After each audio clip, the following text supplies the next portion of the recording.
Trailer കണ്ടപ്പോൾ അത്യാവശ്യം decent ആയിട്ട് തോന്നിയുകൊണ്ട് കാണാൻ പ്ലാൻ ചെയ്തൊരു സിനിമയാണ് തലവൻ. അപ്പോൾ അതിനെ കുറിച്ചിട്ടാണ് ഈ ഒരു video. So let's get started. രണ്ട് ലീഡ് ക്യാരക്ടേഴ്സ് തമ്മിലുണ്ടാകുന്ന കുറച്ച് പ്രശ്നങ്ങളും അതിൻ്റെ ഇടയിൽ വരുന്ന കുറച്ച് ഇൻവെസ്റ്റിഗേഷനും ബേസ് ചെയ്തിട്ടാണ് ഈ സിനിമ കഥ പറഞ്ഞ് പോകുന്നത്.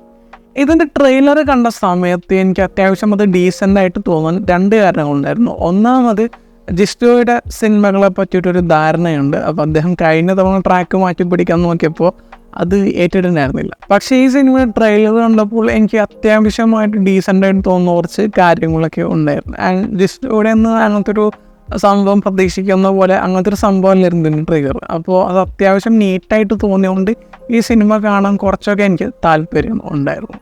ഈ സിനിമയിൽ ഈ ലീഡ് ക്യാരക്ടേഴ്സിൻ്റെ ആ ഒരു ക്ലാഷും അവർ തമ്മിലുണ്ടാകുന്ന ഒരു പ്രശ്നങ്ങൾ ഡിഫൈൻ ചെയ്യുന്ന പോയിന്റുകൾ വരെയൊക്കെ ഓക്കെയാണ്. പക്ഷേ ഈ സിനിമയിൽ ഫോളോ ചെയ്യുന്നത് ഒരു റൂട്ടീൻ നരേറ്റീവ് സ്ട്രക്ചറാണ്. എന്ന് വെച്ച് കഴിഞ്ഞാൽ ഒരു ത്രില്ലറിൽ ബേസിക് ആയിട്ട് തോന്നുന്ന അങ്ങനത്തെ കാര്യങ്ങളെ ഈ സിനിമയിൽ വരുന്നുള്ളൂ. സിനിമ ക്ലീശേ രീതിയിലാണോ എടുത്തു വെച്ചിരിക്കുന്നത് എന്ന് ചോദിച്ചാൽ അങ്ങനത്തെ ഒരു ഫീല് എനിക്ക് വന്നില്ല. അതിൻ്റെ പ്രധാന കാരണവും ഈ സിനിമയുടെ പ്രസൻറ്റേഷൻ തന്നെയാണ്. കാരണം റൂട്ടീനായിട്ട് തോന്നിക്കുന്ന സംഭവങ്ങളൊക്കെ വരുന്നതുകൊണ്ട് വലിയ ആൻറ്റിസിപ്പേഷനോ അല്ലെങ്കിൽ ഇനിയിപ്പോൾ എന്താണ് ഉണ്ടാവാൻ പോവുക എന്നങ്ങനെ ക്യൂരിയോസിറ്റി തോന്നിക്കുന്ന സംഭവങ്ങളൊന്നും ഇതിൻ്റെ അകത്തില്ല.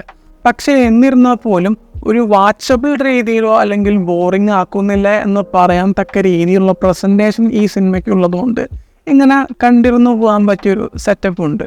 എവിടെ ഇങ്ങനെ ലാഗടിപ്പിക്കുന്ന പോലെ അങ്ങനത്തെ പ്രശ്നങ്ങളൊന്നുമില്ല. അതുകൊണ്ട് ഇങ്ങനെ ചുമ്മാ കണ്ടിരിക്കാവുന്ന അങ്ങനത്തെ ഒക്കെ ഒരു ഇതുണ്ട്. അപ്പോൾ കുഴപ്പമില്ലാണ്ട് കണ്ടിരിക്കാൻ പറ്റുന്നൊരു സിനിമയായിട്ടാണ് തലവൻ എന്ന സിനിമയെ കുറിച്ചിട്ട് എനിക്ക് തോന്നിയത്. ഓക്കെ, അപ്പോൾ മറ്റൊരു വീഡിയോ ആയിട്ട് പിന്നെ വരാം. Bye guys.